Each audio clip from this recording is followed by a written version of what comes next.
On May 8, 1945, Nazi Germany surrendered. In cities across America and Europe, people flooded the streets in celebration. The war, the worst conflict in human history, was finally over.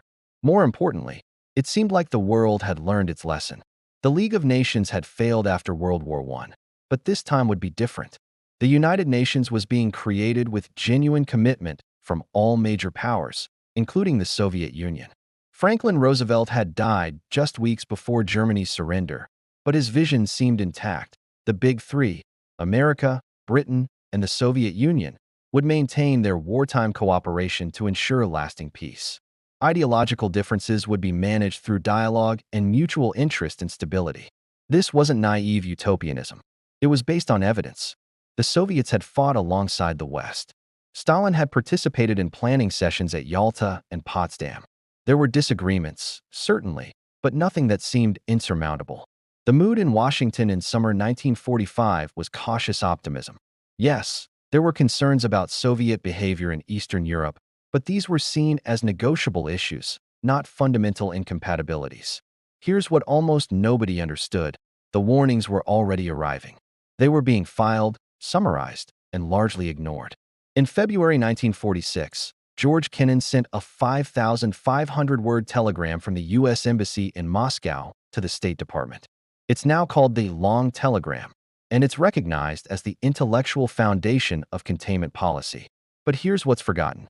Kennan had been sending warnings for years. This wasn't his first alert about Soviet intentions. It was just the first one that arrived at the right moment to be heard. The Long Telegram described Soviet foreign policy as fundamentally expansionist, driven by a combination of Marxist ideology and traditional Russian insecurity. Kennan argued that the Soviets viewed capitalism and communism as incompatible systems in permanent conflict. Negotiations could manage specific disputes but couldn't resolve the underlying antagonism. This was clear analysis based on years of observation. It arrived in February 1946. The Cold War is usually dated to 1947 to 1948. That gap matters. For a full year after Kennan's telegram, U.S. policy remained oriented toward cooperation. The assumption was that Soviet behavior in Eastern Europe, installing communist governments, suppressing opposition, closing borders, was defensive positioning that could be negotiated away with the right incentives. What made Kennan's warnings easy to dismiss was that they contradicted recent experience. The Soviets had just spent 4 years as reliable allies. They'd suffered 27 million casualties defeating Germany. The idea that they were now pivoting to global ideological confrontation seemed paranoid. But Kennan wasn't the only one warning. British intelligence had been reporting Soviet espionage activities in the West. The State Department's Eastern European specialists were documenting systematic Soviet violations of Yalta agreements. The CIA's predecessor, the Strategic Services Unit, was tracking Soviet military deployments. All of this information was available. It was being compiled into reports. Those reports were being read by senior officials.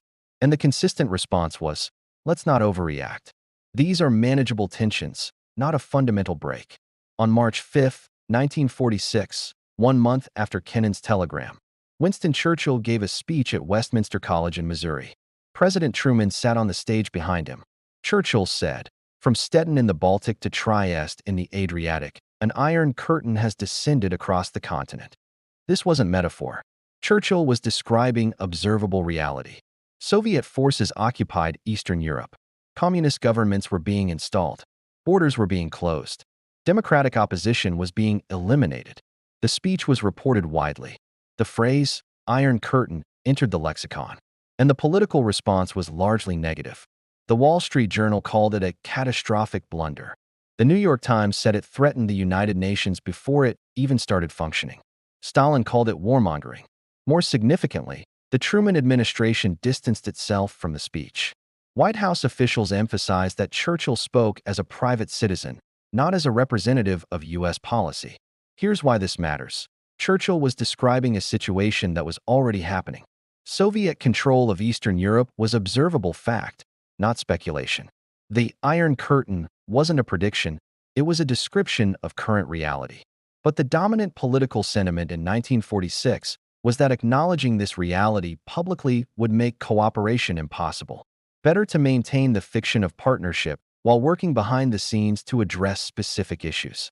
This was the critical miscalculation, the assumption that Soviet actions in Eastern Europe were tactical rather than strategic, temporary rather than permanent. Every month brought new evidence this assumption was wrong.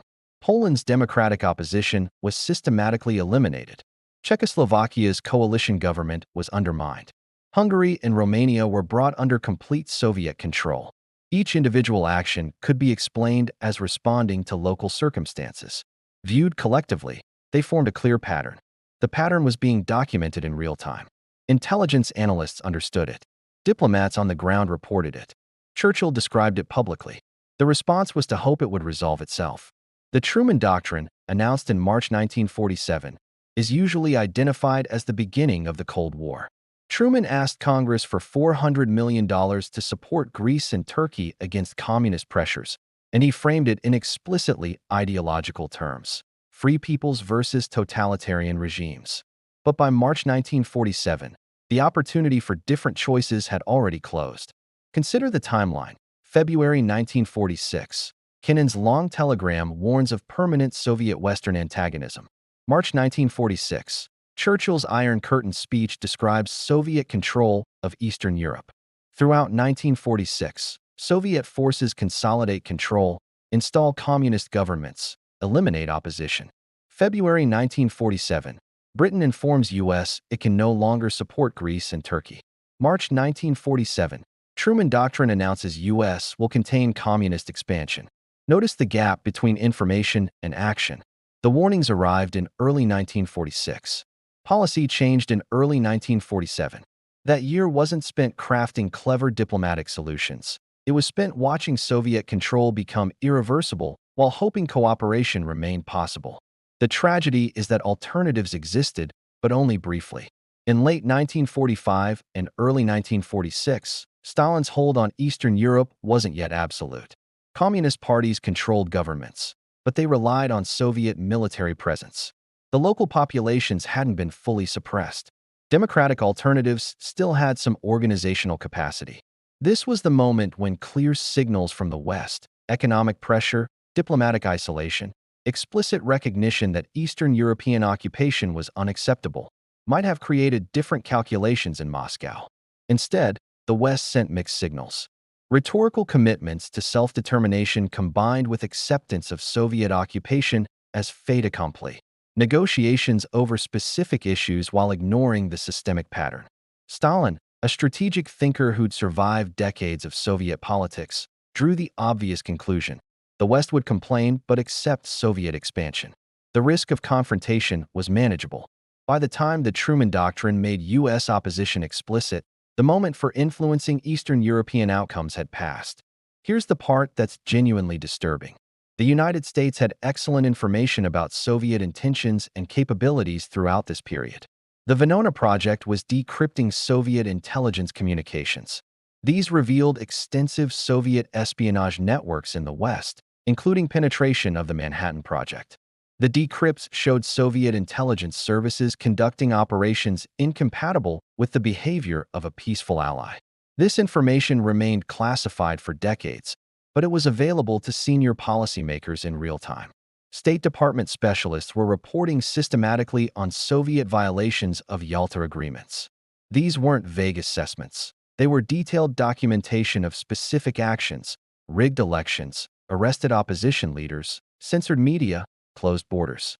Military intelligence was tracking Soviet force deployments and equipment transfers. They documented that the Red Army wasn't demobilizing as quickly as Western forces and was maintaining forward positions inconsistent with defensive posture. All of this pointed to the same conclusion Kennan had articulated. Soviet foreign policy was fundamentally expansionist, cooperation was tactical rather than strategic, and the apparent wartime alliance was dissolving. The problem wasn't lack of intelligence. It was institutional resistance to accepting what the intelligence revealed. There were understandable reasons for this resistance. The United States had just emerged from a war fought alongside the Soviets. The American public was exhausted and wanted peace. The economy needed to reconvert to civilian production. The political class wanted to focus on domestic issues. Acknowledging that a new global conflict was emerging, even if cold rather than hot, meant abandoning these priorities. So there was institutional pressure to interpret ambiguous situations optimistically, to emphasize cooperation where possible, to downplay concerning patterns.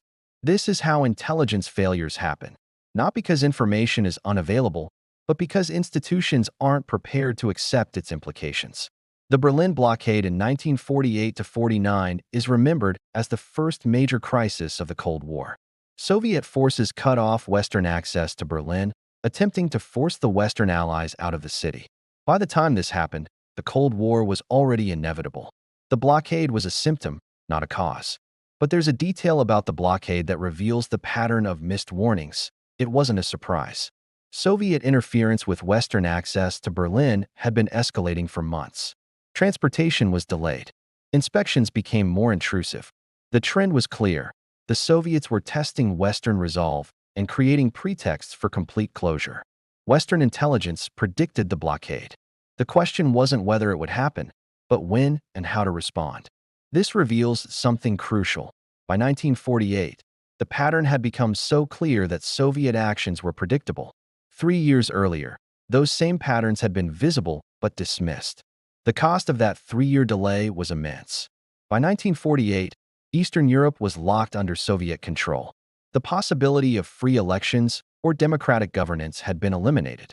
Millions of people were trapped behind what was now literally an iron curtain. The division of Germany, originally intended as temporary occupation zones, had solidified into permanent partition. Berlin was already a divided city before the blockade began. More broadly, the framework for the Cold War had been established. Ideological confrontation, nuclear weapons, proxy conflicts, alliance systems, arms races. All of this emerged from decisions made between 1945 and 1947. Decisions heavily influenced by the unwillingness to accept what the available evidence showed about Soviet intentions. Counterfactuals are always speculative, but this one is worth considering. What if U.S. policy in 1945–46 had taken the warnings seriously?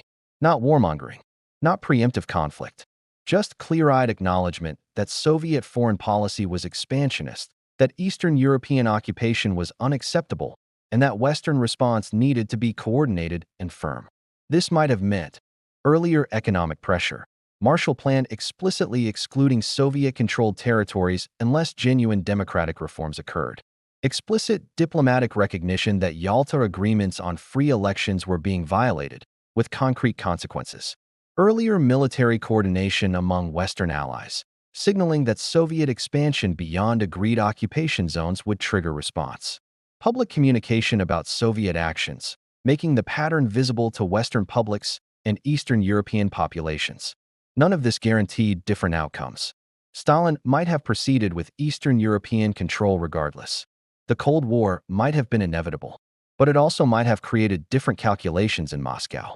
If the West had signaled clear limits in 1945–46, when Soviet control was still being consolidated, Stalin might have chosen differently about how far to push. Instead, the West signaled ambivalence. Rhetorical opposition to Soviet actions combined with practical acceptance. This told Stalin that aggressive expansion would generate complaints, but not consequences. By the time consequences materialized, the Truman Doctrine, NATO, the Berlin airlift, Soviet positions were already fortified. The warnings had been right. The response had been delayed until they no longer mattered. In 2026, we're watching similar dynamics with China. Intelligence services report Chinese preparations for potential Taiwan invasion.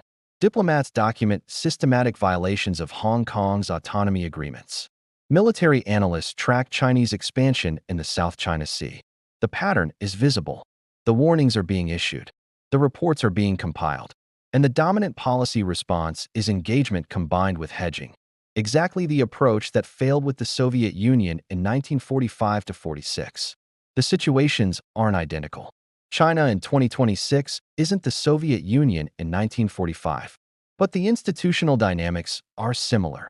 Understandable desire to maintain cooperative relations, reluctance to accept that a strategic adversary is emerging, hope that current tensions are negotiable rather than fundamental.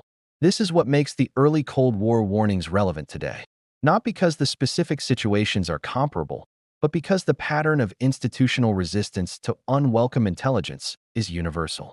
Organizations, governments, corporations, any large institution have powerful incentives to dismiss warnings that require fundamental strategic shifts.